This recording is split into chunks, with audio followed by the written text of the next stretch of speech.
We lost a giant bomb on this day. Welcome back to On This Day. Today's date is February 5th, 2024. It is the 36th day of the year. There are 330 days left in 2024. It is the 6th Monday in the 6th week and the 47th day of winter. You got 43 days left till spring. Sort of feels like spring here in Portland, Oregon area, but not in California.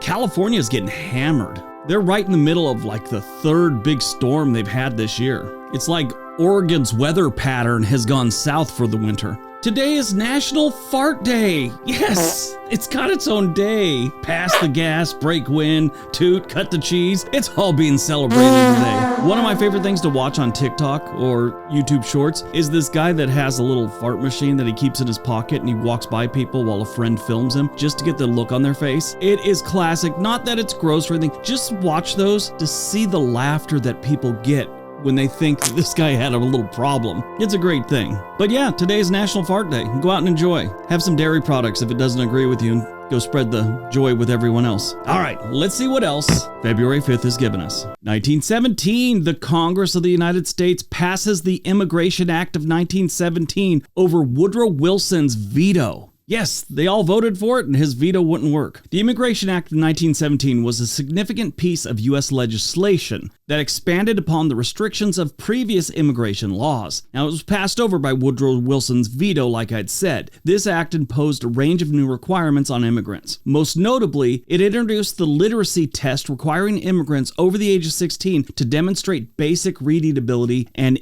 in any language. Additionally, it created the Asiatic Barred Zone, a geographic area from which people were prohibited from immigrating to the United States from, effectively excluding Asia and the Pacific Islands. The act also expanded the list of conditions that could cause someone to be barred from entry into the United States, including physical or mental health reasons, criminal background, and other factors deemed as potential public charges. The legislation reflected nativist sentiments of racial prejudice of the time, significantly impacting immigration patterns and policies for years that followed.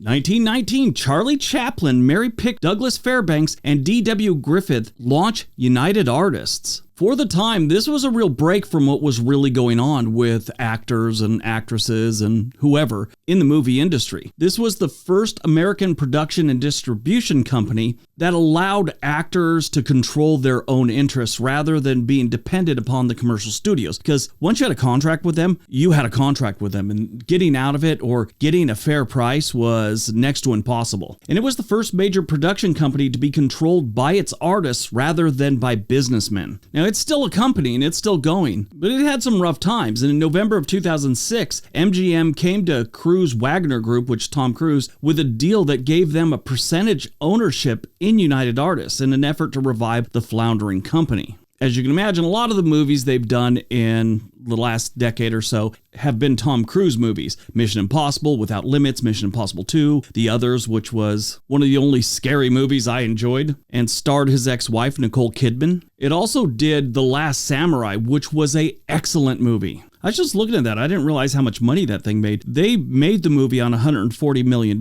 which, yes, is a lot. But it made, just at the box office alone, not talking DVD releases or anything, $456 million. 1958, a hydrogen bomb known as the Tai B Bomb is lost by the U.S. Air Force off the coast of Savannah, Georgia. It's never been recovered.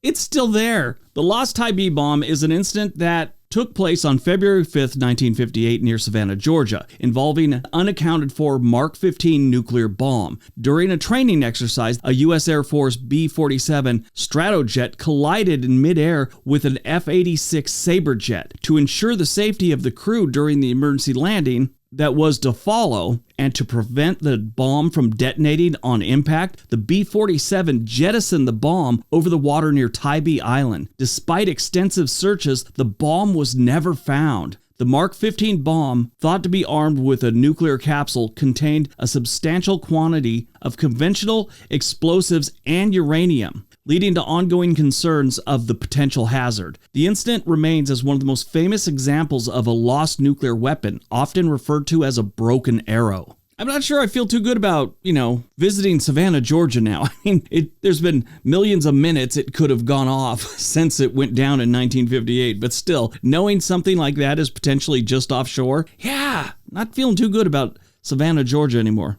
1988, Manuel Noriega is indicted on drug smuggling and money laundering charges.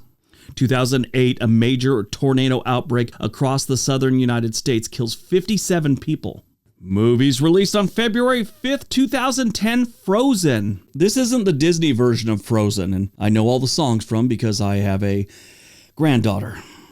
I could sing the entire Let It Go song right now. I'm not going to because I have respect for you people. But this is a great movie, and I've seen it a couple times. You could actually watch it on YouTube right now for free. Just type in Frozen 2010. You'll find it. It's pretty interesting. A group of college students spend a weekend skiing and snowboarding on Mount Holliston. While they were traveling up the mountain, the resort chairlift stopped working and they are led to fight for survival. They're too high up just to jump off the ski lift, and nobody knows they're there. It's really a pretty interesting movie. I would say about 75% of the movie takes place just in this one little area on a chairlift and the ground around it. Basically, they thought everyone was down the mountain and off the ski lift. They didn't know these kids were halfway up, and they just shut it down and everyone went home for the day. It premiered at the 2010 Sundance Festival. Definitely worth watching if you've got nothing else to watch. Would I go out of my way and see it at the movie theater or something like that? No, not really.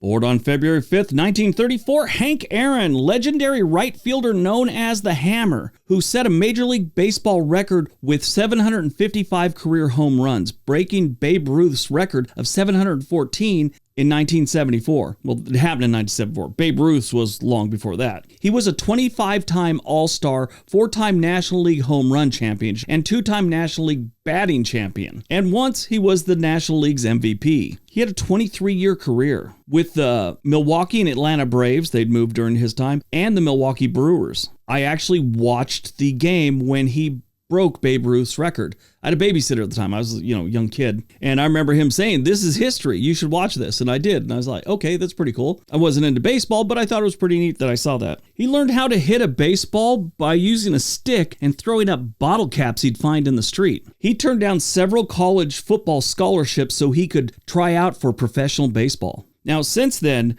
Barry Bonds surpassed his record with 756 home runs. In the end, Barry Bonds had 762 to claim the all-time home run record, but it's been marred by steroid allegations that surrounded his career. Now, not too long ago, I had mentioned the home run thing at Babe Ruth's birthday or his death or something like that. And someone said that Sammy Sosa and Mark McGwire, they beat that record. No, they beat the single season home run record, not the career. Only Barry Bonds has done better than Hank Aaron. In case you want to know, Sammy Sosa got 609 home runs in his career. Mark McGwire only got 583.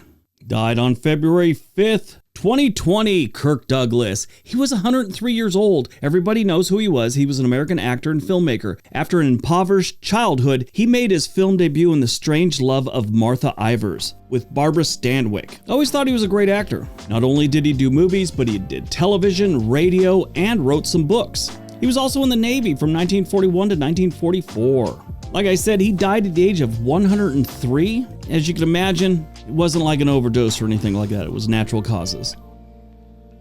All right, that's today's video. Hope you guys enjoyed it. Hope you got some information out of it. Now go out, have a great day, and be nice to each other.